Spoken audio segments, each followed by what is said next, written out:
Welcome, race fans, to the Daytona International Speedway, and quite honestly, this is kind of a surprise to me to have this race live on PSI TV. We didn't initially plan on it, but gotta thank the guys over at Virtual Oval Championship, and especially Michael Krafzik for getting us on this race.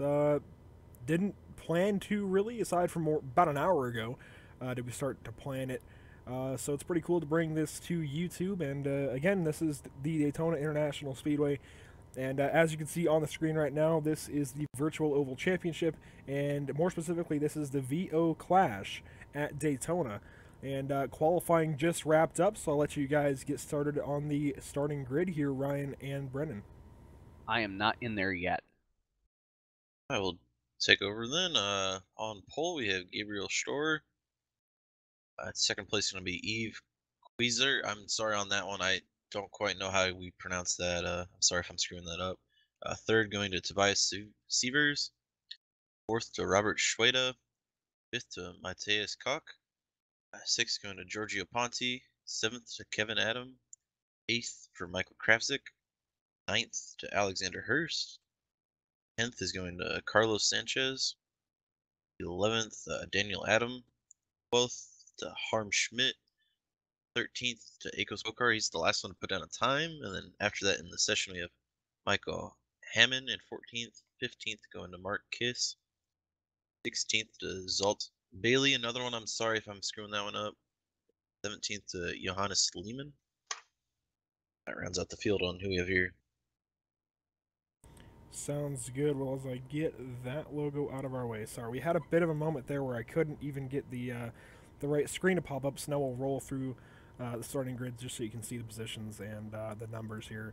We'll do it quickly. Got to thank you, Brennan, for going through that. Also got to thank you both, really, for coming on kind of on the spot and doing this race with us. But definitely got to thank Ryan Daniels for lending your plate racing voice to this race. Obviously, you know, you are heavy into plate racing, so got to thank you for coming on. And as these guys get rolling off of the starting grid, again, just like with the race we did just a little bit ago, and actually we're going to have to kind of do something else here. Okay, just with the race that we did a little bit ago at Southern National with these guys are from across the pond, so if you're one of our American fans, there's going to be some names in here that will be a little more difficult for us to pronounce and probably for you to read as well. And to those of you who are in the race or are fans of these drivers, apologies if we get any names wrong. These are new names to us, and they're a bit foreign to what we would normally have as a name. So apologies in advance in case we get any wrong or just completely butcher them. But we're getting ready to go green for 75 laps today. Again, this is their clash, the VO Clash at Daytona. And it is following pretty much the Monster Energy Cup Series clash format. They're going to have 25 laps followed by a competition caution and 50 more laps. So, guys, we're coming to the green flag. Yes, we are, and I'm now up 2 speed, so as we're coming to the green, the 16 of Gabriel Storer looks like is going to lead the field down to the green flag. And they just got the green, in fact, and they're going to take it off as they head for turn number 1 there, you guys. And as they come storming off into turn number 1, you can see these guys double file for the start, but already mixing it up between different lines. And that's going to be the story of the night, just basically trying to figure out what line works for them. Obviously, Brennan and Ryan, you both know it's pretty hard to actually maintain pack racing with these cars, but hopefully they can do it pretty nicely here tonight. These cars lately have been changed to meet NASCAR specs, and they just don't really want to draft in a pack quite as well as they used to. But even with the one-line drafting, I suppose, the one-line packer on the bottom of the top, it can still be pretty exciting. We saw that at Talladega with the NMNTS Cup Series off-season race at Talladega. And now we've got pretty much the same package going on, just very, very different drivers and a very different track, although it's really just a bit more narrow. And the biggest thing is the track is cool. I don't think we'll see tires become a factor here tonight. So I think these guys are pretty much just out here to run. And right now it looks like we've got Ives Quissert out in the front. I'm very sorry if that's horribly wrong. But Gabriel Storr is currently in second in that number 16 Cell Plus Toyota Camry. Yes, and up front on the outside lane, it looks like we have Robert Schweda in the number 24 Haas Automation Monster Energy Ford up on top.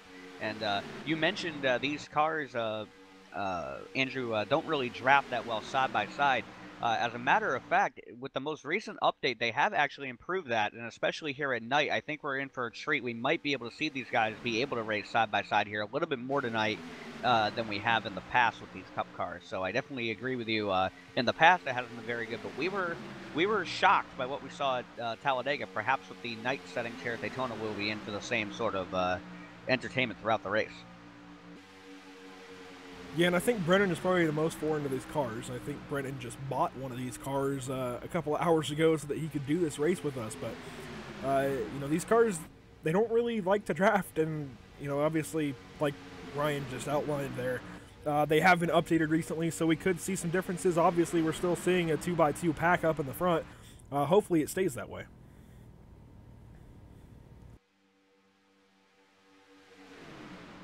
So Brennan, as we round lap 4, of 75, we've got just over 20 laps to go. What are you liking that you're seeing here so far? So far it's so good. Like as you mentioned up front, where it's too wide still. Grabbing some side draft from the high side, or the high side grabbing some side draft. Excuse me there. Good pack racing so far. Usually what you'd expect to see out of Daytona. They're doing a really good job. Nobody's getting too crowded or anything like that. They're keeping it together, so great show so far. And if we sound a bit hurried, ladies and gentlemen, definitely apologize for that. This is kind of a last-minute thing that we got going, and I actually had to restart my computer entirely about 20 minutes before the race got going. So apologies if we sound rushed, and apologies for cutting you off there, Ryan. Oh, no, it's not your fault. It's a product of us all three being new, working together. We're first attempt at doing 3 of us in the booth, so one of those things that we're all just gonna have to learn and get used to, but it's okay. I'm just wanted to let you guys know I'm riding out back on the onboard cam of the 84 of Zolt Bailey. I hope I said that right, but he is in the back in the number 84 MPI Chevrolet, and looks like he's found himself a small group here with the 34 and the number 70, and they're just back here kind of chilling. I think they're going to try to just wait it out and see if there's possibly a wreck that'll happen up front, or these boys are just going to get together and wait and to make their run until the final stage of this race. Yeah, I think that's a pretty worthy strategy. Obviously, Ryan, you and myself, and even Brennan have employed this strategy before in races that we've done where we just sit in the back and wait. And considering this is a 25-lap shootout to the end of this first segment, this is a great strategy, I think. Just keep the cars in one piece, run in the back here. And I think these guys may all be teammates. There's not a whole lot of Chevys in the field, and I think these are the 4 that we have in this field, possibly a few more up in the front. But for the most part, these are the 4 Chevys we've got. So I think these guys may all be a team as well, this 4-car run in the back. Yeah, the leader, Yves Cuizard, is actually also in a Chevrolet, so... Yeah, it appears the field is pretty evenly split, I would say, between, I would say the majority of the vehicles that I'm seeing are actually the Fords. Appear to be quite a few of them. Looks about maybe equal numbers between maybe a little bit less Fords. You have Chevrolets and then a few Toyotas spread through the field. So Ford dominant field looks like for these European drivers, and obviously, you know, even overseas, Ford is one of the bigger names there is in automotive, so not too surprising, I would say, to see a preference of Fords maybe here in this particular series or league or whatever you prefer to call this race here, I guess, for these guys at the Clash here at Daytona. Yeah, I think the Chevy would probably be the car that I'd least expect to actually be out here running with these guys, considering they are from across the pond over there in several different countries in Europe, but be it Western or Eastern. I think we have quite a few Eastern Europeans here. So I'd expect more Fords than Toyotas, definitely. I don't expect really any Chevys, considering over there I believe it's mostly Opel that GM puts out, so it's kind of interesting to see. As many Chevys as there are, I think I count about 7 of them total in about the 16-car field. So Pretty cool to see just all these cars going around here. Obviously, you see plenty of NASCAR-inspired paint schemes and plenty of ones that they did themselves. I think we can look at the 87 as kind of an example of that. Let's see if we can get a better camera angle. You know, that's something that's probably based on his personal cars in different series. You see the 29, kind of the same feel there, whereas there's guys like in the 27 car, that's going to be Daniel Adam in the 27 running a Kyle Busch paint scheme. You see to his outside in the 24, Robert Schweda, a Kurt Busch paint scheme. So, guys, I think it's a pretty nice field of paint schemes out here, and just a nice range of kind of more, I think, road racing inspired and more NASCAR inspired, and just a couple of more basic ones even. Yeah, definitely. These guys are definitely doing a good job with those paint jobs, and they all look really, really nice out there tonight. But I do want to give a shout right now to the 79 of Kevin Adam. That last time by down the back straightaway, the number 90 jumped to the top to try to get that outside lane move, and the 79 saw the opportunity and made a whale of a move to stick himself between the leader and the 27, and the 79 jumped from 5th all the way up to 2nd in one move that last time by down the back straightaway. A really good move that time by the 79 of Kevin Adam. Yes, the Iberian Kevin Adam making good moves here so far. Currently in the 2nd spot, you can see the leader. I hope I'm not saying his name wrong when I say Quizert? Yeah. All right. Hopefully that's somewhat correct. I think Brendan is kind of the more knowledgeable person between Ryan and I when it comes to the names here. So give it a go. Our leader, his first name is Eve for sure, and then Quizert is what I'd go with as well for the last name. I'm sorry as well if I butchered or we're way off in left field on that, but yeah, he's led the majority of the race so far. I think he started in 2nd. Sure, leader's fallen down to 5th here. That was Storr that led the race on the green flag. They're definitely mixing it up front, I will say that. We've seen a few different leaders so far there, Brendan. I think you're right, though. I want to say the 17 has led the majority of the laps so far. The 17 has actually led every lap to this point. It looks like he was able to beat our pole sitter to the line on that first lap, and he's led everything since. Starting up front to go ahead and form nope, the you one go ahead. line. Okay. Yep. Yeah, the majority of the front is settling around the bottom side of one line now. Is the 10 car of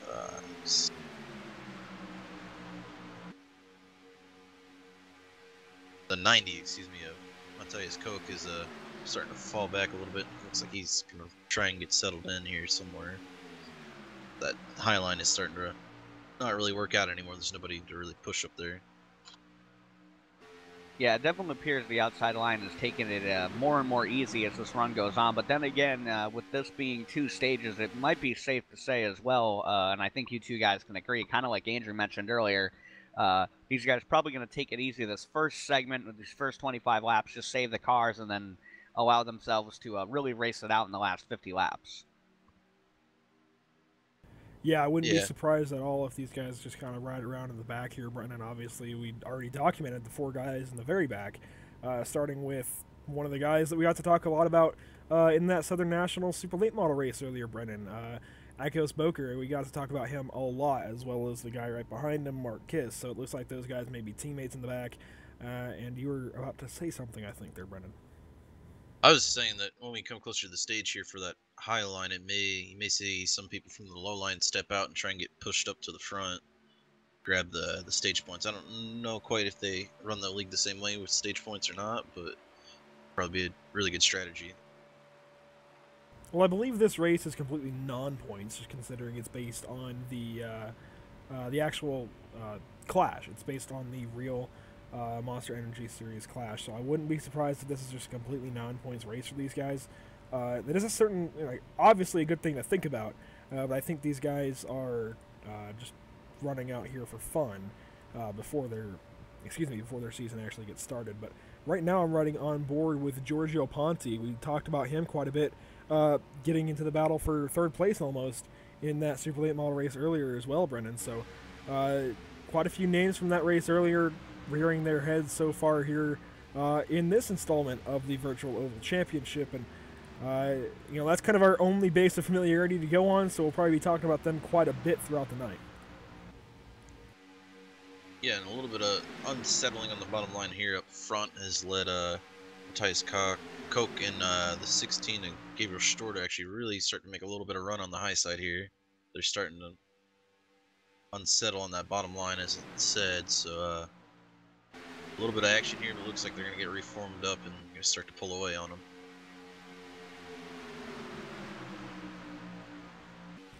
So yeah, so far, I mean, it's pretty orderly up in the front. Obviously, they're still double file racing and they're side drafting with each other, just doing what they can to make passes on one another, get any advantage they can, but rather orderly, I think, as far as plate racing goes when it comes to NASCAR. So it's been a very, very nice race so far. 15 laps, now 16 laps in the books, guys, and I'm looking forward to the following 60. Yeah, the next... You go ahead. I was going to say, yeah, the final 60 laps of this race, or the next 60 laps either way, are going to be rather exciting, I would say. These boys, as Brendan mentioned, the outside line appears to be kind of falling back a little bit, but it now looks like the number 2 and the 45 have jumped up there, and it's starting to look like the outside line is starting to get that momentum back. So it looks like these guys are trying to figure out how well that outside line is going to work, and I really think, especially right now, the 90 of Matthias Koch in that gray and yellow machine. I don't know if you guys have sponsors on it. It's not uploaded for me, but I have him in a plain white and yellow car. Is running quite well. He's starting to get that momentum back up on his going his way, and he's doing everything he can to work his way around the outside of that 27 and try to get his way up to the 17 and take that lead away for the first time in this race. Yeah, the one thing I wanted to mention from earlier is, I don't know if you got a chance to look at it at all, but our Super Late Model race we just broadcasted at Southern National, so a pretty tight, small track. Only had 2 cautions there, so we have some different drivers from there, a decent bit from the last race though, so far they've been able to put on a good show earlier, so I expect kind of similar things from them here, so they're a really good group of drivers. Yeah, I was super impressed with these guys earlier, Ryan. They ran 150 laps at Southern National Motorsports Park. It's a tight little mixing bowl, almost like Bristol Motor Speedway, and they ran 150 laps with only 2 cautions for 7 laps, and I was very, very impressed with the level of racing that these guys put on. It was entertaining throughout and very, very clean and green, so hopefully we see more of that in this installment. Well, it definitely appears that we're in for that right now. You guys, you're talking about how well they did earlier, and unfortunately, I didn't get a chance to catch any of that race. Unfortunately, I'm definitely looking forward to going back and watching it later, though, on PSI TV. But I'm going to have to study up on my knowledge of these boys' division and whatnot so I can learn their names and everything like that a little bit. But yeah, it's been exciting. You can tell these guys obviously race around each other quite a bit. Just the talent levels there. You see the spaces between the cars. They're not really bumping each other or anything early on in this race. They're trying to keep everybody safe without wrecking each other. And that's something we haven't really mentioned yet, guys, is how sensitive the bumpers are on these cars. Andrew, you and I both know in practicing and readying for the Daytona 500 here in about a week or so that the bumpers on these cars are not very good when you hit somebody in front hard at all. It'll cause a big crash, and you cannot touch even in the slightest in these corners. So these cars are going to cause a really, really massive accident here.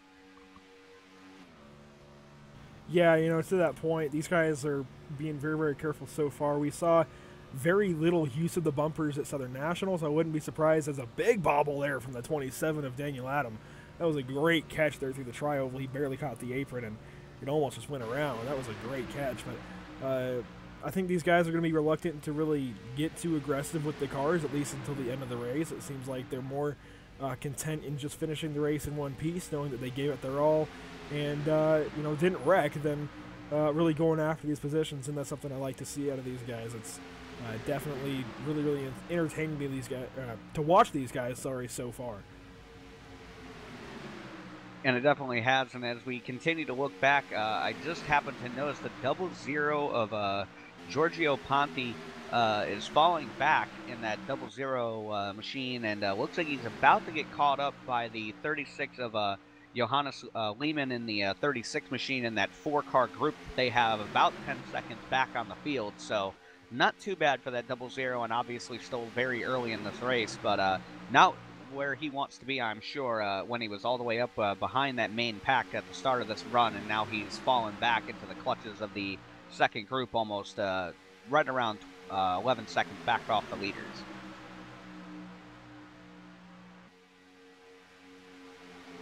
Yeah, so Brennan, let's get you a bit more vocal here. We're coming to about 3 to go on the stage. Do you think these guys are going to start using the cars? Do you think the 90 will actually be able to get up to the 17 there and challenge for the lead, or what? I don't know. From what we've seen earlier, like as I mentioned, we have some new drivers in here from the late model race that we were in, but some back there. They seem to really, it's a lot of give and take. It's really good to see. So I don't know if coming to the stage, as he mentioned earlier as well, being a for fun race, I don't know if we'll see anything as the 79 is actually going to step out in front of him, catching the draft. He's actually going to get pushed to the lead here. He may step back down. I think he's got him clear, or just barely going into the corner. So we may have a new leader here coming, 2 to go. Actually, the leader, Eve, is going to step way back. He's actually going to go into pit lane. Don't know what's going on there. I'm going to say this is probably a pit strategy. He's looking to get the lead back at the end of the stage, I think, guys. I think he's going to pit right now, come back on the track. The stage will end, and the 17 won't have to pit under the stage, and he will reassume the lead. Yeah, I think that's a very fair assessment to make there, Ryan. I think that is just a pit strategy being employed by the 17 there. I'll let Brennan try his name again. He is currently in the pit lane getting service, and now he's pulling away. So you see the 3M Chevrolet pulling out of the pit lane. And looks like that's a pretty good pit strategy to get the tires now, go back to the lead when these guys go back green. But here comes the pack. He's going to have to get back up to speed and quick as white flag falls on these guys for the stage.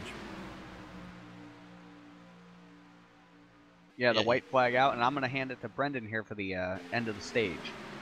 Right, so we currently have Kevin Adams as our leader. To his outside, starting to fall back a little bit is Mateus Koch, and pushing Kevin Adams is going to be Daniel Adam. I'm assuming there's probably a relationship there. I don't know quite how that worked out, but oh, and they're coming up on that 17 car. He may lose a lap here, in which case that's going to foil his plan. He's going to lose that lap. Oh, and they're wrecking.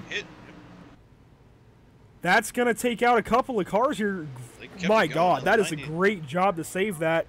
That will be the end of the segment. The 79, Kevin Adam, will come home with the first stage win. Wow, that was amazing, amazing driving. I can't believe what I just witnessed there from the 90 and some other guys there. Mateus Koch especially, though, I saw him, I think, the most sideways. That was incredible driving. We're going to get a replay on that before these guys head to the pit lane. Yeah. I don't know if they're... Ryan, that was incredible. It was, and what happened was exactly what we talked about. I went back and I'm taking a look. The 16 just tapped the left rear quarter panel of the number 90, got him sideways, and you mentioned it. If we weren't on the air, I'd have some other words to call this, but a heck of a save by the 90, the 16, the 87, even the 27. That could have been the entire field in a wreck, and not hardly any contact among any of them. They all got it back straight, all kept it going, finished the stage. What a driving job by all of those guys, especially even the guys that had to try to make their way through it. Yeah, I think the huge benefactor here, at least on my screen, I don't know if you guys see it as well, but the 90 of Mateus Koch, for me, has almost no damage, a little bit of left rear, but from what the hit he got from the 27 there, and when he got sent around, there probably should be a lot more on that car than what there is. So I don't know if maybe he had got the benefit of some net code or something happening there, but not really any damage at all for him. So he should still have a great shot at with the draft at having a chance of winning this tonight. I agree with you 100% there too, Brendan. The only car that I even really see with a whole lot of damage is the 87 with someone on his right front, and that's barely anything at all. Maybe a little bit also on his right rear. But if he gets that pulled out here under this pit stop, the 87 is still definitely going to be able to keep up in the draft, and I don't even see anybody else with really a whole lot of damage. The 27, that's about the same thing as the 87, yeah, but that's about it. For me, the 27 has a lot of right rear damage. He's really been in, and the right front does too, so I don't know know if that I don't know. shows Maybe on it's all our screens. screens. But, Well, yeah, actually, the 27 looks a lot worse to me now. Now that I look at it a bit closer, but I think really the guy who's going to get out of here with the best situation, aside from the 90, is going to be the 16. Looked like the 16, and I'll get a name here in just a moment. Gabriel Storr is going to walk away relatively decently when that could have been much, much worse for the 16 car. I just watched that back in slow-mo from the onboard of the 29 of Harm Smith, and I'm amazed that those guys didn't completely wreck coming out of that corner. Like I said, that's just incredible driving for all around. But as far as the 16, I just see some left door damage and some right rear damage that honestly may help him go faster, considering the spoiler is further out of the air. So, it'll be a bit aerodynamically damaged, but I think if they pull that out, and as long as everybody is careful with his right rear when they're pushing him, I think that could actually be somewhat helpful to get the spoiler out of the air. yeah, it's definitely going to be a hindrance to these guys that were involved in that. But at the same time, I mean, I don't really see. I mean, yeah, they have damage. 4 of them have some damage. The 90 definitely came out of it. For being the guy that should have had the worst out of that wreck, the 90 came out of it best out of anybody involved. But it does just appear that the rest of them, they do have some damage. And if we get some more cautions and they have more time to work on these cars in the pit lane, because I imagine there must be some extensive optional repairs that they have to endure, I have a hard time believing that these cars are totally going to be out of contention just because they didn't suffer too bad of damage. Definitely no engine damage, I would say, in that. Nobody had that hard a hit, but aerodynamically, these cars are going to suffer, I would say, for sure, though. the only real way to find out is when we go green again here to see how much it affects these cars. So just a little bit of speculation at the moment. But I think, as you mentioned with the 16 of Store, I think he probably will, with the spoiler being down, have a pretty decent shot at this still. Out of the damage, that's probably the preferred damage, especially on the right rear. That'll help you turn in a little bit better with it, so I have to agree on that. Yeah, the only thing I really see being an issue for somebody, for example, I got to try to find the correct vehicle again. Give me one moment. Here he is, the 16. So the 16 of Gabriel Storr, like you just said there, Brendan, these guys that have the damage on the rear of their cars, it may help them a bit. The 16 having his nose clean is going to help, but I would say the only detriment for the 16 at the end of this race, that Toyota with a clean nose might still be able to get out in front, but there's not going to be a whole lot of people that are going to be able to push him at all to get him there, because with that crinkled bumper, these cars are already at risk of spinning when you bump somebody. That thing's seen its better days, and it's not very square anymore. That car is going to be a very tough vehicle to try to push through this field. And as I believe these guys may be coming to the 1 to green signal this time, pace car lights shut off, and they'll start doubling up. It's going to be Kevin Adam in first place, going into the second of 2 segments here tonight in the virtual oval clash. In third place, or no, second place, sorry, will be Robert Schweda, followed by, looks like Harm Smith in the 29, Michael Krafzik in the 22. In fifth will be Tobias Sievers, it looks like. Is that right? In the number 2 car? Yep. Yep. Followed by Alexander Hurst in the 45. Michael Hammond? I don't know. I went with Hammond, personally. I think it's Hammond, but just the double N's kind of threw me Hammond. off. I'd say Michael Hammond there in the 95, and then Akos Bakar. We said Boker as well. Unfortunately, we haven't really had a chance to talk with these guys and clarify the pronunciations, but there's a few different ways each one could go. Earlier we were going with Boker, I think, for the 70. We've also got Zolt Balyai, possibly in the 84 car, as well as Mark Kiss in the 34.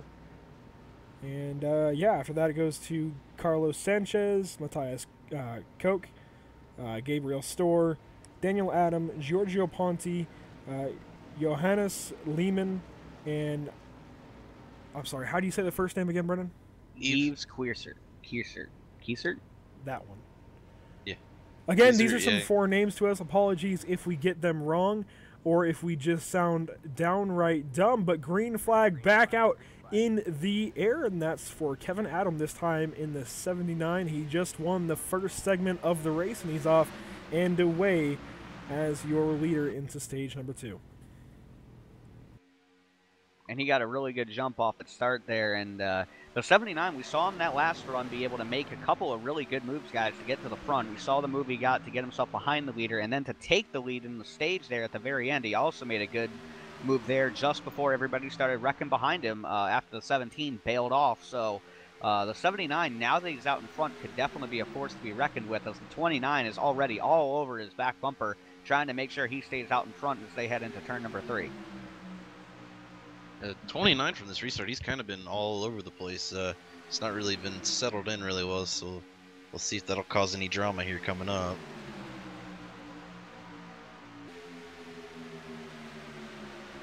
He definitely seems to be doing his best to try to follow the line of the 79, and the 79 is doing something I just noticed. It's something that obviously an experienced driver must be behind the wheel of that 79 machine, as actually looked like he was having a connection issue there for a moment, but doing a good job as he goes down the straightaways to give about a quarter to a half a car length off of that yellow line on the bottom of the track to allow the 29 to see going into the corners, so that they don't have to all check up and they don't all run into each other.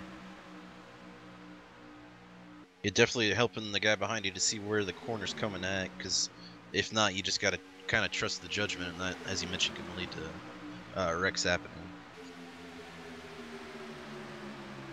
And as you guys were calling that bit of action, I was sharing the link around to the stream, and you see after about 7th place, these guys have gotten pretty single file. You see about 7 cars that are in this front little group, and then a small little bit of separation back to Mark Kiss and Akos Bakor. They've really kind of fallen back a little bit, but I think they're starting to catch back up. You also see Carlos Sanchez back there that has fallen back a little bit, and he's in the 10th spot. So you see pretty much after about 7th position, these guys have single filed out, and I think they're kind of just riding around at this point. We saw earlier. Sorry, saw earlier that a group of them did step away to about 10-second gap on them. So I don't know if they're going to try and do that again and work up towards the end to really start to push up and catch up, as the front pack kind of shuffles out where they want to be at, and right at the end they can sweep in and take the win from them, or what they're going to do here. But they are starting to back off a little bit. It does appear they are spreading out again, and unfortunately for the group that was riding behind earlier on in this race, right now the 16 is leading that group, followed by the 27, and we know that the 16 and 27 both have damage, and right now it doesn't appear that they're quite able to get up to that group with the 90 and the 87, and the 87 is leading the 90 with all sorts of front end damage, and it would appear that, you know, that's holding up that second group right now. That 90 really needs to get out in front of them if they want to try to get that line back up to this main group, or this group, as small as it is going to start to run away with it.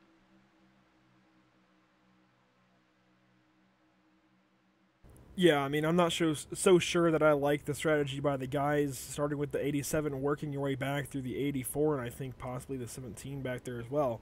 I'm not so sure I like that strategy. I think they're falling way too far back right now, and I really do fear that they may not be able to catch back up if they continue on that current path. I mean, they're in a single file line. They can start pushing whenever they please, but you also have to be close enough to actually be able to make it work and get back up there. So I'm not so sure I like this strategy, but we'll see how it pans out over the course of 40 laps left. We could also see a caution between now and then, so you never really know exactly what the best plan of action is.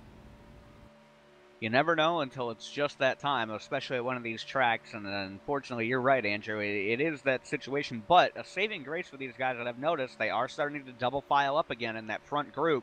Even with damage on the lead car in this group, they are getting ever closer now that they've all started to catch each other again.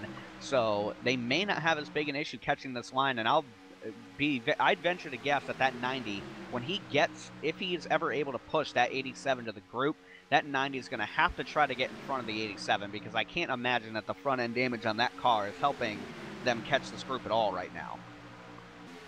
Yeah, one thing I'd have to mention is if you take a look back to the Weekend Warriors race we did not too long ago with the B cars, I believe it was at Talladega, who ended up winning that race was somebody that wasn't not even close to that front group, though. They just kept the draft, and unfortunately, the front group had a incident that slowed a lot of them down. So, I mean, it is a real possibility, but as you mentioned, though, they do have to keep to a certain amount of gap between them to make it anything realistic at the end.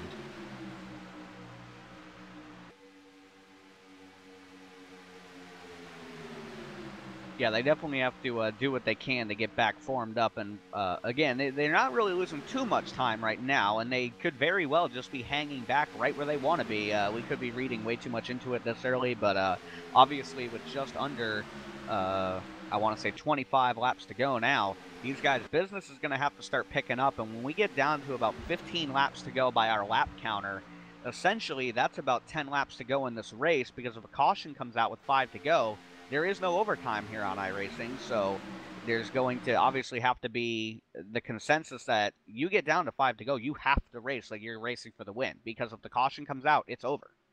And I think the 34 of Mark Kiss and the 70 of Akos Bakor started to realize that, and they got right back into this pack. You also see Alexander Hurst getting back into it. I think they kind of realized that it may be go time for them. They need to get back into this pack and start racing. Obviously, there's still time, but with how difficult it is to draft with these Cup cars nowadays, you may have to make your move 20 laps before you think you do. So I personally like the move by the 34 and the 70 to start getting back into this pack up in the front, considering these guys are so strung out as it is. You can only string out to a certain point before everyone's just completely strung out and you're not really racing. So I like the move from them to get back into the pack and start mixing it up again. I think that's going to be what saves them, when it comes to actually having a shot at the win. You also see the 22 starting to actually kind of drift off from the pack a little bit, but he's still there. I think he may just be trying to back out for a moment, but right now you see the 79 blinking. I think he's going to give the lead up. It does look that way. Ooh. Go ahead, Brendan. I thought that was going to be a wreck for a moment. No, you get it. I had everything to say there. He just, like I mentioned, he just took it down to the apron to get to the back of the pack, doing the courteous thing with the connection issue there. So. Yeah, it's a very cool move there from the 79 there to just pretty much let these guys go. Let them do their thing. Kevin Adam pulling out of the way, knows it's not worth staying up there with an unstable connection for the moment. Back up to the front, though, Michael Hammond actually has just pushed the 29 up into the lead with that line now being open. So Harm Smith now your leader, Tobias Sievers on the outside. And this is a great opportunity for that 29 and the 95 to show what they've got. If they've got something, this is when they've got to show it. And that's for sure. And definitely, you got to look at the 95 of Michael Hammond there, and even the 2 of Tobias Sievers. Both of them were kind of at the back of the pack at the beginning of the first stage there, and now coming down to just about 30 laps to go or so. Made a miscount before when I said 25. My apologies. Down to just about 30. It'll be 35 to go this time by, I think. And these guys are definitely starting to find their way to the front. It's these guys that know what it's like to be at the back and have figured out how hard it is to pass have been the first ones to kind of put themselves in position to make something happen here late in this race.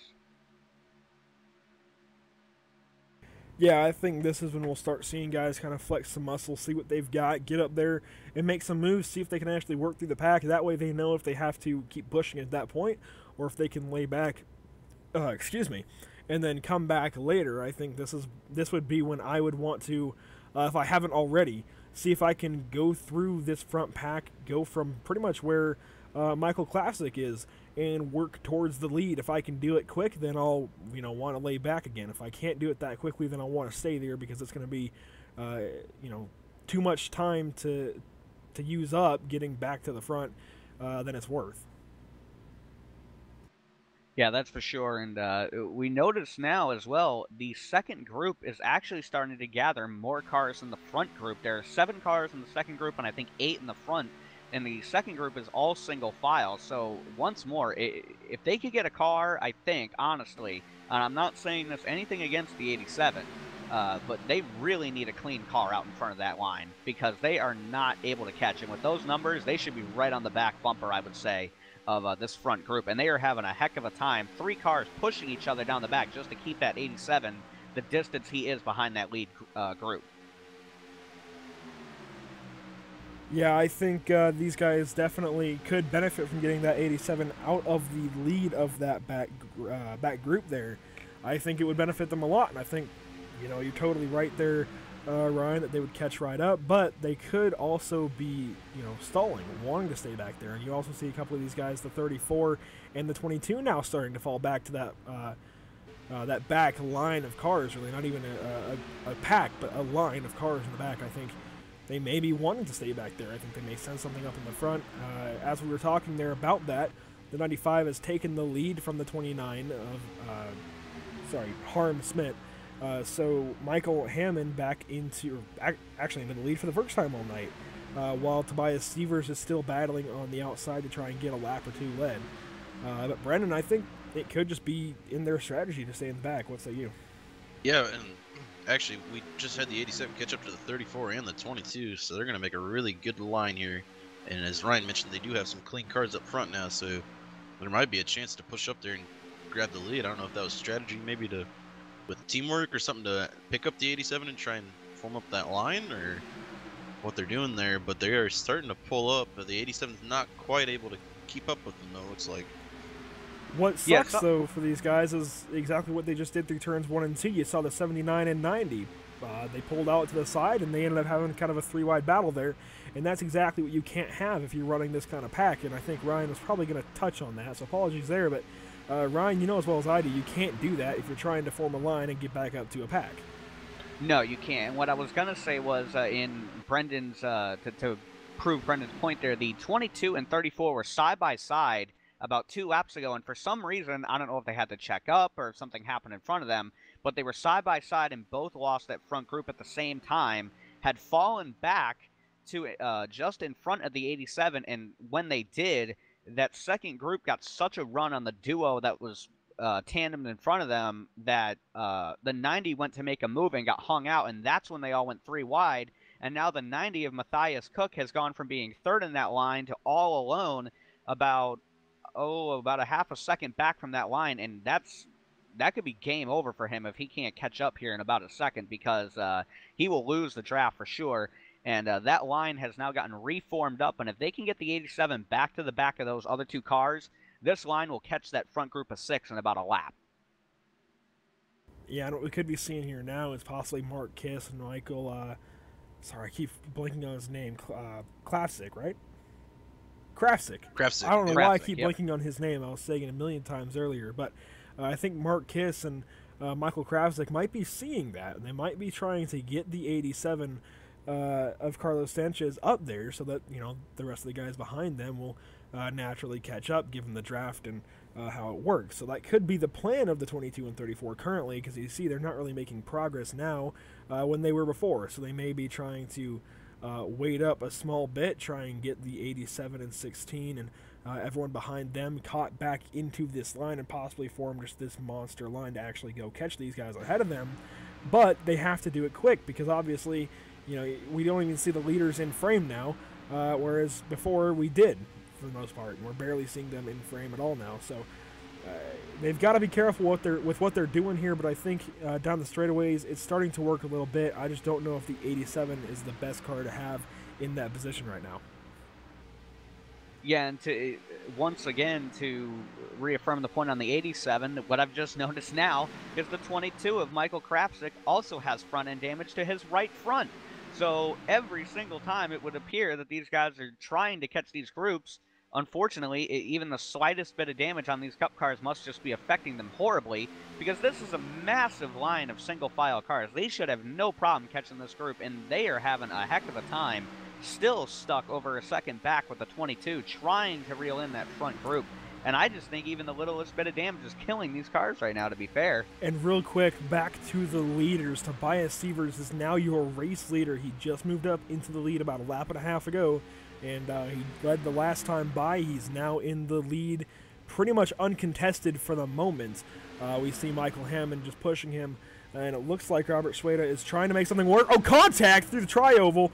Robert Sueda is going to get shoved off to the top side. He and the 29 of Harm Smith made contact through the tri-oval that time, and you're going to see the 24 now lose a ton of time. He might even get passed by this entire pack behind him. very possible, but I think the saving grace will be that he is still doing at about 190 miles an hour going down the back straightaway, so that 24 should be able to cling on to the back end of this line and maybe help them out. But definitely going to lose that lead group. But once more, that's another car that has been lost in this front pack and now has been put in this second one. At some point, the numbers are going to overweigh that front group, and I really believe that this is all going to become one large group again before the end of this race. Either that or the more fresh cars they have in that front are just going to start to be able to pull away from this group of, even with okay cars mixed in, the damaged cars are going to start to outweigh the clean cars, and it's still going to affect the strap negatively, I would say. Well, Brendan, I think these guys just did exactly what they have to do up in the front to make a pack that's going to be able to pull away from the guys behind them. They just got in a single file line on the bottom. Obviously, you see Alex Hurst kind of dipping out to the top side there. I'm not sure why. But you see the 2 through the 70 all in just one line on the bottom, and I think that's exactly what they need to do if they don't want the guys behind them to catch up. So, losing the 24 there, I think, just sealed the nail in the coffin. Just sealed the deal, put the nail in the coffin. That's how that saying works. I think it's pretty much over for the guys behind them without a caution at this point. Yeah, definitely, and we've seen so far that they've been able to do this pretty well without a caution, especially that side-by-side racing we had earlier. We only had the one incident, and that was with lap traffic, and I don't think we're going to run into the lap traffic issues here for quite a while, so these are definitely a good group of guys, so I think they're going to be able to check out, and fortunately, it looks like the 45 is going to get lost in this one, and he's going to have to shuffle back to that second pack. So it's going to be just a group of 4 as your leaders, the top 4. So yeah, I think this is where Ryan kind of comes back into play as far as kind of the expert, as far as, I guess, who's going to be able to catch them. I don't think there's anyone back there that can actually form a good enough effort to actually get up to these guys, Ryan, to make a run, especially now that they're only 4 cars strong. I think, at some point, there can be too many cars in the pack, and I think we may be starting to see that with the guys behind here in that single file line, well behind the 70 car now. Well, I did notice that the 45 had lost a little bit of time to that front group, and he kind of fell in between the lead group and went back to where the 22 is. Since he's done that, having that fresh Ford out in front of the 22 has pulled the 22 and 34 to his back bumper, and he is now back within the draft length of this group in front of him. So this 5-car group is about to become 8 here, and that small 3-car train has actually started to pull the 87 a little bit closer again as well. So if the 16 could ever really just be able to push the 87 without having to worry about wrecking them and that line gets some momentum going their way, this whole pack may regroup. But really, if you're asking who I think is in the best position to try to set themselves up for a win at this point, it's still very early. But whenever I've raced here at Daytona, and especially in these Cup cars, I want to be in second place on the last lap. I want to be able to put myself in whatever line or whatever I have to do to try to make my own line to try to get around that leader. So if I had to make a pick this early on, I'm going to say the 95 and the 2 are probably both still in the best positions, being the leader first and second, especially given how much trouble it's taken other people just to catch up to a group of 5. It may become a small group, and those 2 may just dominate the rest of the race. Well, to your point there, Ryan, I think the 45, 22, and 34 have all safely caught that front group. It looks like Mark Kiss is having some trouble staying there, unfortunately. But it looks like they're pretty much a 7-car train now. So that changes the name of the game. We could actually see a double file group form up in the front once again. We saw it before with 6 cars. So I think it's possible with 7. I don't think with the 87 leading, they'll be able to get anywhere further back. No, and again, it's just unfortunate, and it's nothing the 87 can do. It's nothing that he's doing wrong. It's nothing that anybody behind him is doing wrong. It's just the way the aerodynamics work in this car, with this particular car. And the first car I even see in that line that could really lead well is a mix either between the 16 or the 00. And the only reason I say a mix between the 16 is he has rear end damage. So I don't know how much of a detriment that the 16 would create out in front with the air flowing over his spoiler. So the 87 and 16 just, not working at the front of this group right now, and it would take a pretty big effort for some of these cleaner cars, the 84, 79, and 00, to work their way around these 3 without losing more time to that front group that they probably are just not going to have time at this point to make back without a caution. Well, Brennan, to Ryan's point that he just made there, you see the 84, the 79 now making a run at the front of this group. That's exactly what I was going to mention here. Based on Ryan's segue there, is the 84, the 79, the 00 could all try and get up into a line on the top side, roll by these guys, and start leading that bottom line. Now, it's going to be tough to really actually get by 3 cars. For 2 cars to actually work by 3 cars is going to be tough, especially when the 00 isn't really helping a whole lot. Unfortunately, it looks like maybe Giorgio Ponti isn't the most familiar with plate racing, so he may not be the greatest one to have as the caboose on that line, but if the 84 and the 79 can, work the draft here and actually move forward, we may be able to see them take control of this back group and get somewhere. Now, if we go back to the lead, it's still single file, and I think that's what's going to let these guys kind of just pull away. They're running single file. They do it for 10 more laps, Brennan, and I think we have a race of 7 cars in our hands. Yeah, pretty much. I'd have to, agree on that one. I don't know. They just haven't been able in that back group to really form it up, and I don't think, obviously, that high line's having a little more difficulty just being 2 cars compared to 3s. They're starting to make a push here. The 27 is going to think about going high. He's actually going to do it this time. But I don't think he's got the speed to carry on there. He's falling back a little bit. Now it's a 4-car group, side by side. I think they're going to get it right here, actually, guys. Yeah. If he's going to drop down, which is really going to hurt the 79, should the 84 actually drop down into that front line here, unless they can both get clear, which I think is what they're going to try and do. Yeah, I think the 84 there of Bailly, I believe, as I say his name, has to actually get the 79 of Daniel Adam clear of that 87 of Carlos Sanchez. And that's going to be difficult because now Carlos can work with the side draft, but I think they may have just cleared them. They'll move down there, and now you actually have pretty much a shot in the back for these guys to possibly work back up towards the front. It's going to be tough. Obviously, we've seen that all race so far. It's tough to actually work with something. However, what I've been noticing is Mark Kiss is starting to lose the lead draft, and actually I believe he completely has. So that's going to help them once they actually catch Mark Kiss to get back to the front. Obviously, it's only 1 car, but a break in the draft is, it's good no matter what. Yeah, that's for sure. And I'm trying to look right now at the lap times for these guys so I can keep an eye on them for you and let everybody at home know how close, or if these guys do start to catch them. It would appear that there are, let me see.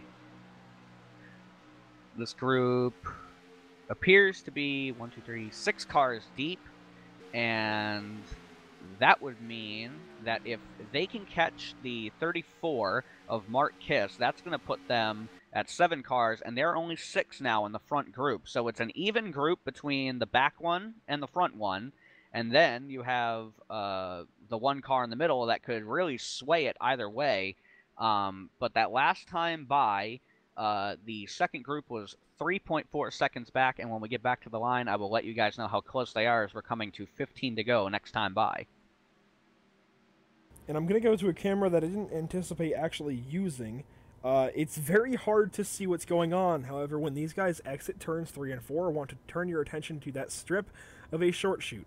You can see the cars glinting off the lights as they enter the short chute there, and you see just the distance. It's very hard to see. You may not be able to see it on a phone screen, but if you're on a laptop or something like that, you may be able to pull this up. Unfortunately, I'm not sure I can edit this while we're going. I wish I could. However, well, I could do one thing. This is going to be a little bit unprofessional, but I got to do it for broadcast sake, so I'm going to do it. I'm going to do it just to show exactly what the split is here. A little unprofessional, but I think it's worth it. You can see just how isolated these 2 groups are when they go into the corners, and you can see just how far that 34 has fallen back. And we'll actually focus on the 34 now to demonstrate this a little better. You can see the difference between these packs. It is a huge distance to make up. And I'll be honest, guys, I don't think the 84 and the 79 can do it. Yeah, the 87 is starting to fall off a little bit. He can kind of pull some speed in the straights, but as they go into the corners, it's where they really start to fall off. The 16's not really able to get right up on him, or the 27 to the 16. Speed's not there. The 34 is catching up really quickly now to that front group, so let's see what they can do with that. Actually going to try and pass him, it looks like. But the 79, Kevin Adam had to be careful there. He was. So I think I said Daniel before. It's actually Kevin Adam in the 79, but that was a great move there. He almost didn't clear the 84 when he made that move. The 87 now making a risky move there. 27 away, I almost hit the wall. And yeah, good call there, Brennan. He 27, that's Daniel Adam, was a bit high there, almost got the wall, like you said. Mark Kiss now in this pack. Oh, I thought for a second, guys, that the 27 was going to come down on the 34. I looked back for just a half a second, and I thought I was about to see a huge wreck, but thankfully nothing happened there. So if we go back up to this lead pack, Ryan, who do you think actually has a shot at trying to make something happen? Well, since it's now such a big gap back to the next group, we're looking at about a 5 to 6 second gap back to the next group. So I'm going to go with you, Andrew, and say that unless we have a caution within the next few laps, that this is probably going to be all this main group. Again, I have to say the 95 is going to be in the best position as we see him all over the back of the two. The only thing I would be very concerned with is getting that close on these bumpers, especially in the tri-oval and in the corners. If you hit that 2-car wrong, that 95 is going to spin him out. And if that happens in this front group, that is a game changer and a half, especially when you have that whole second group so far back. They could easily miss a big crash up front. Yeah, I think Alex Hurst and Michael Kravsik back here have to be pretty careful in case something happens. Obviously, I believe you just mentioned it, the backpack is in a great position in case something does happen. However, Michael Kravsik, Alex Hurst are the only two, I think, in this group that are in any kind of position to actually miss anything. And it's going to be tough even then. I think Kravsik might be in a decent position to miss something if something big happens.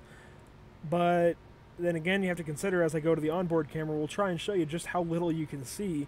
We'll actually go to the visor cam. That's how little you can see, ladies and gentlemen. You pretty much just see this stack of cars and you don't know what's what. It's hard to see what happens going at 200 miles an hour.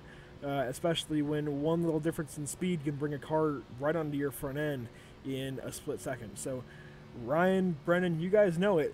There's very little room to work with at a place like Daytona or Talladega, especially in these Cup cars where momentum is everything.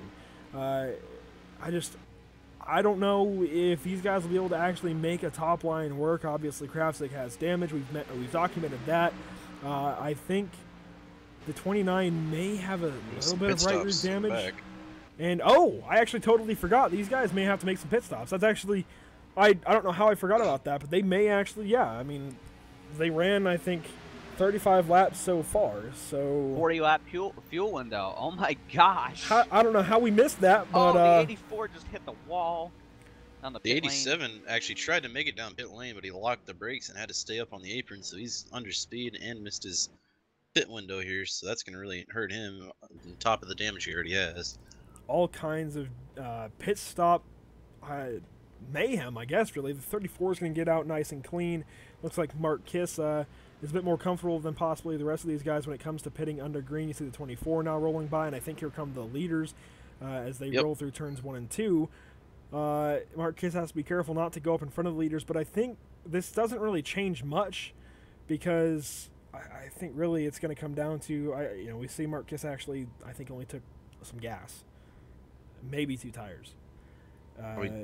I don't think there's a whole lot of room, unfortunately, to play with your pit strategy. You see a 3-car pack here, actually. I'll bring it up on camera. The 27, 36, and 90. They're rolling around, and who knows, if they were able to somehow save some gas, they could possibly be in the catbird seat. Moving forward to the 24, he's all on his own. I don't think he has More a pit shot. stops for the leaders here. And here they come. I'll 4 tell you out what, of the guys. 6. That was close just there for Klavsik to get back into the pits there. Go ahead, Ryan. Oh, I was just crunching some numbers, and I have a little bit of a theory here. There were so many mistakes that I just saw with people sliding into their pit box. And this third group, really, the 90, 36, and 17, down the back straightaway, just the 3 of them are averaging just about 191 miles an hour. The front group of 6 cars was doing about 200 miles an hour. Have these 3 saved enough gas to take a splash and go? And here they all come. The answer is no. Have they? No? I don't think so. Obviously, they're having to come in. I think everyone's just coming in for a splash maybe these guys can do a slight amount less, but it's not going to help them in the grand scheme of things. It would have to be like a 20-second difference. I'm not sure. We'll have to see what happens. I'm wondering if these guys take literally a gallon of fuel and just go. Can they beat the field out? No, I don't think already so, because they were pretty close. They were pretty close to going a lap down as it was. So the leaders are leaving now. The leaders who just came in. Oh, and the 95 goes around. 95, yeah. Michael Hammond is going to go around. That's going to create pretty much calamity when it comes to figuring out who's going to have the lead after these pit stops. And I can't believe we didn't think of this, that these guys are going to have these green flag pit stops. But I think Tobias Sievers, as well as Michael Klafzik and Alex Hurst, are now coming up on these guys, and they may have just won the race. I don't know. We're going to have to wait and see what happens here. This front group is back together. The 22 is leading with the number 2 and the 45 behind him. And that's exactly the group I was just talking about. I think they're going to go right by this 29. They are. I think they may have just won the race. We will have to see what happens when they come back. Oh, and the caution's at what? No, that's from I don't earlier. know. That's weird. Okay. That just came up on my thing that it just flipped on. That's weird. Huh.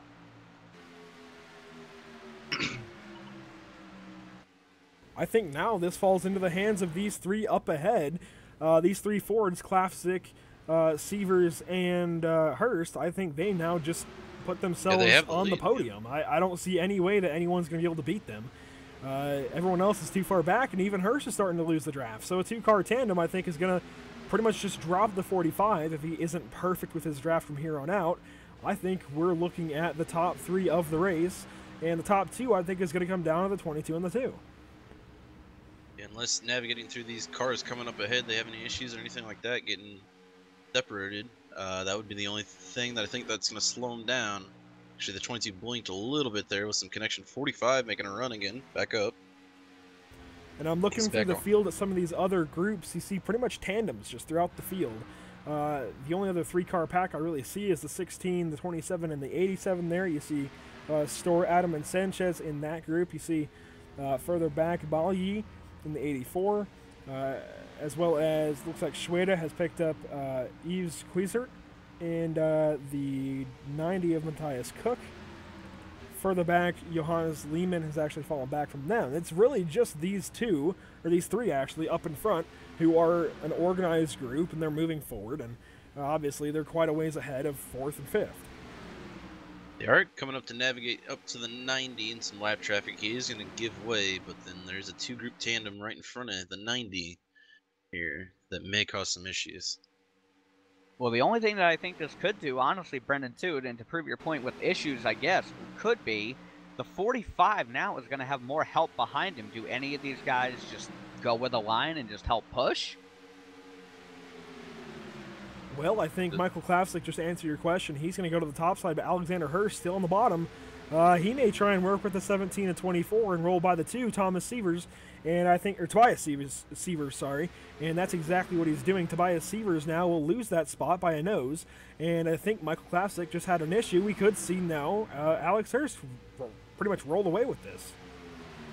This is going to be close right here, because the 45... that was so smart by Alexander Hurst. He put himself on the bottom here, coming to 2 to go next time by. That outside line with those two tandeming are going to have to do one of two things. Either stay together and try to hope that the 2 can push the 22 to the win, or they're going to do what they're doing now, and that's fall back behind the 45.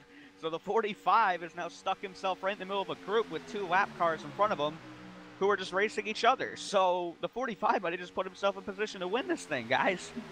Yeah, I mean, catching the 24 and the 17 is exactly what Hurst needed, and I think that's the only thing that's really going to save him and give him a chance to win this race. I think he just needs to stay right where he is. He's got 2 pretty clean cars right ahead of him. Obviously, we have the little bit of left front damage to the 24, but I don't think that's enough to really discount running the bottom line. I think that's a great place for Alexander Hurst to stay. It's just going to be harder for the 22 and 2 to make a move, especially with laps winding down.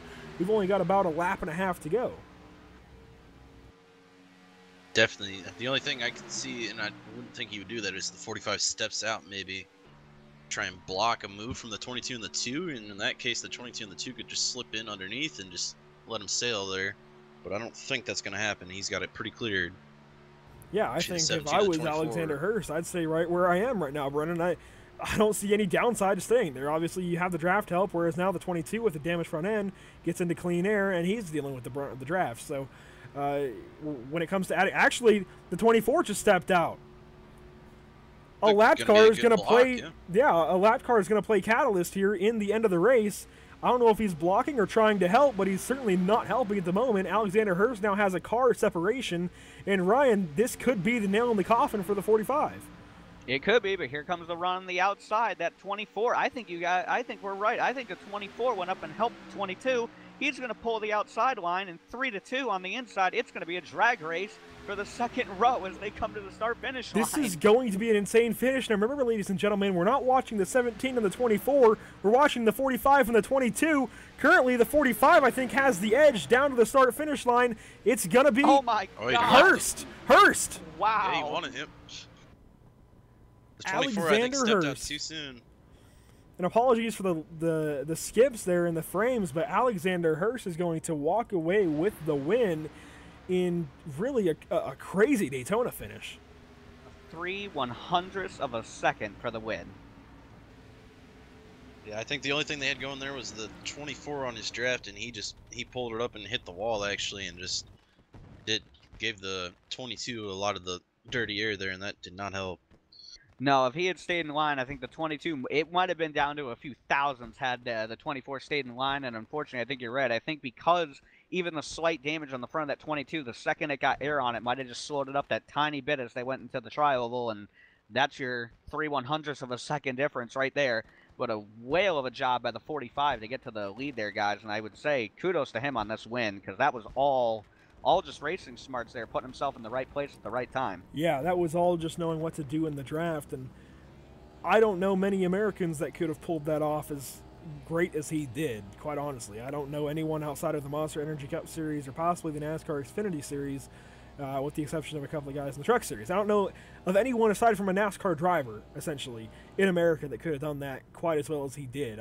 Quite honestly, normally Americans think of Europeans as possibly not knowing what they're doing in NASCAR, but that just proved them all wrong. Yeah, that was an excellent move by the 45, proving if anybody came into this race with that as a doubt that these guys could get it done, the 45 is Alexander Hurst was able to just shut them all up. He started ninth tonight, won the race, and just a great, smart move there at the end to put himself in the right place at the right time. And real quick, we're going to watch this whole lap again, and just watch as, I mean, the 24, I think, would have had to do this move. I think it was a great move on his part if he was trying to help Severs and Klafsik out, but he had to do it, I think, a lap sooner, and actually I think we went to 2 to go, so that's my bad. I think he would have had to do it way, way sooner than he did to try and help the 22 and 2 out, because it wasn't enough, and then, you know, pulling out, I think, in the tri-oval was his other mistake, and I think he could have really swung the favor towards the 2 and the 22 had he gone up there earlier and not slowed them down initially, and then had he stayed in front of the 22, because he had a better nose at that point than the 22 of Klafsik. I think at that point, if he had done it earlier and if he had stayed pretty much side drafting the 45 and the 17, he could have won the race for the 22 of Klafsik and second place for the 2 of Tobias Severs. But really, it came down to Alexander Hurst going with the lapped cars initially and just using the clean 17 to get to the end. It definitely, 24 and the 22, I go back and watch it more. They pulled a lot of side draft too. They did everything they could to get him up there. And then, as you mentioned, in the trial, he just pulled out of the line too soon.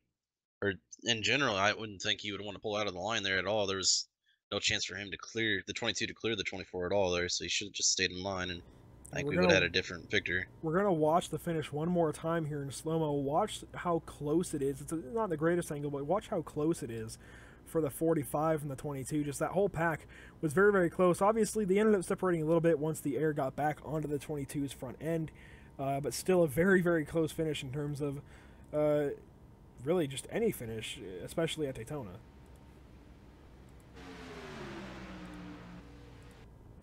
Yeah, definitely one of the closest finishes we've seen in a long time. I would say, I don't know how often you guys have had a close finish. Closest finish I've seen broadcasted in a long time between those two. And again, just a great race all the way around. The only cautions we had that whole race were for the stage ends, really, and one minor accident, I would say, that, you know, it ruffled some fenders and whatnot. But other than that, we saw just a fantastic race all the way around, I would say. These boys put on one heck of a clash. Yeah, we only had the one caution that was both due to that one minor incident and the segment end. And from there, it was green flag to the end. That's why we had the fuel strategy that ended up giving Alexander Hurst the win. Tobias Sievers third, and Michael Klafzik in second place. Without that green run to the end, this doesn't happen, and who knows, we could have seen just an all-out brawl, as we often do see at Daytona, for the win. Yeah, the impressive thing I have to take away from it too, it really, when you think about it, when these guys all pitted together up front with just about 10 laps to go, the 22, 45, and the 2 car were the leader, and then the other two were the 2 guys at the end of that group. And it ended up just being those 3 who got through the pit stops clean and did everything right, and it definitely paid off. They put themselves in the right place at the end of the race, and when they came out of the pit road and they all just kind of were able to stay together, that's definitely a good pit strategy call, and good just maneuvers at the end are what all played the strategy for those 3 to finish where they did. Yeah, I mean, as much as we don't like to pick out drivers' faults and, you know, make huge light of them, I think it really did come down to the fact that a lot of these guys maybe weren't used to pitting under green at Daytona, and I think that's what gave these guys the opportunity to go win. And Alexander Hurst just with a great move to go with the lap cars there. Yeah, it was very smart by that 45, and you're right. Again, you know, staying with the lap cars is what really won him this race. Just the numbers game, the extra 2 lap cars on the bottom, with him being the 3rd car, pulled him in front of those other 2. And if that doesn't happen, I don't think the 45 wins this race. I really think it's just down to if the 2 tries to make a move on the 22. But we'll never know, because it didn't pan out that way for those 2 guys. And you know, just a great finish for everybody up front all the way around. And now to close up shop for the day here at PSI TV, at least with the Virtual Oval Championship. Once again, got to thank the Virtual Oval Championship and Michael Klafzik for Krafzik. Sorry, I keep saying Classic. Krafzik. There we go. For bringing us on for this race and the one earlier today, as well as some more throughout the spring. And yeah, just got to thank Virtual Oval Championship and Michael Krafzik for doing that for us, getting us the spot. We didn't plan to be able to do today's Cup race. That wasn't really in the agreement initially, but I don't think any of us are complaining. It was a lot of fun to be able to do that with these guys, and definitely appreciate the opportunity. Now we're going to check out the results here, and your top 5 is going to be Alexander Hurst, Michael Krafzik, and Tobias Sievers. They were all up in that lead group at the end there.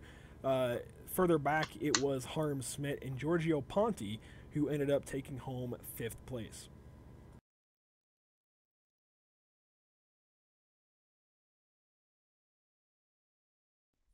Yes. Oh. Sorry. Giorgio Ponti was able to bring his 00 home in 6th. Michael Hammond in, or I'm sorry, Giorgio Ponti in 5th. Michael Hammond in 6th. Mark Kiss in 7th. Akos Boker in 8th. Kevin Adam in 9th. And Gabriel Storr is going to round out the top 10. We had Daniel Adam taking home 11th, followed by Carlos Sanchez at 12th. 13th going to Zalt Bailey, I think we figured that out. 14th going to Eve Queeser. 15th, a lap down, going to Robert Schweda.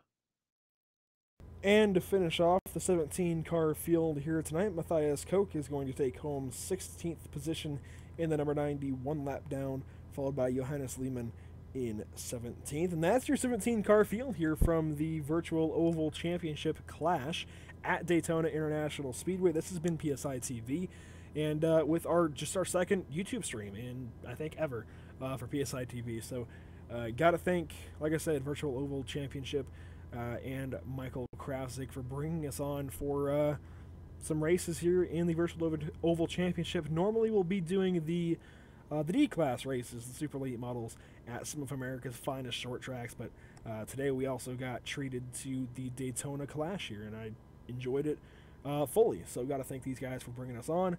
Also got to thank, of course, Pit Stop Insider, TN Designs, iRavs, Colby's Eye Paints, BA Graphics, as well as all of our mobile fleet repair, Scat Brotherton Images, iRacing Drivers World, the iRacing Weekend Warriors, NMTS Racing Series, All-Star Sim Racing Series, and many, many more. But that's where I'll leave it for now.